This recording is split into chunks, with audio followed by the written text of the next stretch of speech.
Okay, good afternoon, class. I am making you a video to show you the correct answers for these notes that you did titled Dependent Clause Notes. Now, the video that is posted in Google Classroom around this link, it has everything that you need. The purpose of this, it's a listening exercise, okay? All of your answers are there. You just have to listen for them. However, because I'm out today and tomorrow, I want to go ahead and give you the answers so that you 100% have everything that you need to complete this assignment. So, that being said, your answers. Number 1, a dependent clause is also known as a subordinating clause. It's the exact same thing. It's just that sometimes it goes by dependent clause, sometimes it goes by subordinating clause. Number 2, both an independent clause and a dependent clause have a subject and a verb. Number 3, when a sentence has a dependent clause and an independent clause, it's called a complex sentence. Complex sentence. A dependent clause does not make sense on its own and must be connected to an independent clause. That's what we talked about back in that little corner whenever you came over there with me and you had your little one-on-ones. That's what we talked about. Dependent clauses don't make sense on their own.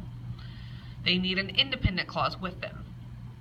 And so when you have an independent clause connected to a dependent clause, that's when it becomes a complex sentence. Okay, number 5. All dependent clauses begin with a subordinator or subordinating conjunction. This and this are the exact same thing. They just go by different names depending on who decided to write that worksheet, okay?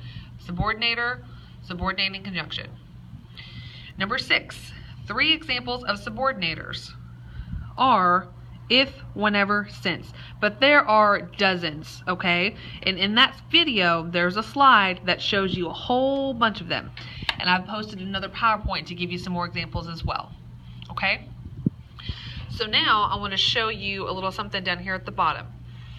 These are 2 examples of complex sentences. Both sentences have a dependent clause. Both sentences have an independent clause, okay? Now, remember, an independent clause, it's just a simple sentence. It's got a subject and it has a verb. It makes sense on its own.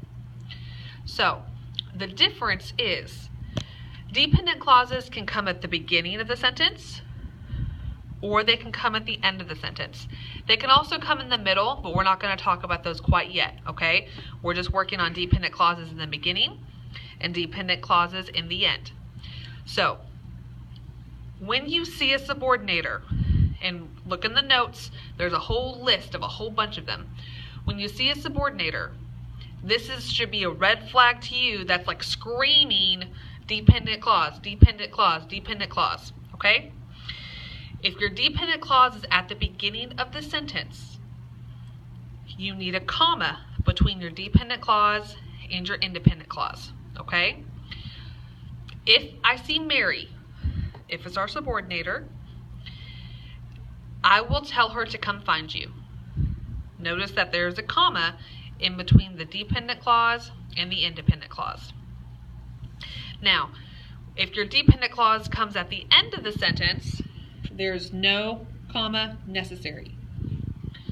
For example, you can just flip your sentence. I will tell her to come find you if I see Mary. Now, this is still a dependent clause because we see that subordinator, but it's at the end of the sentence, therefore there is no comma. All right. Now, go forth and do your work. See you on Wednesday.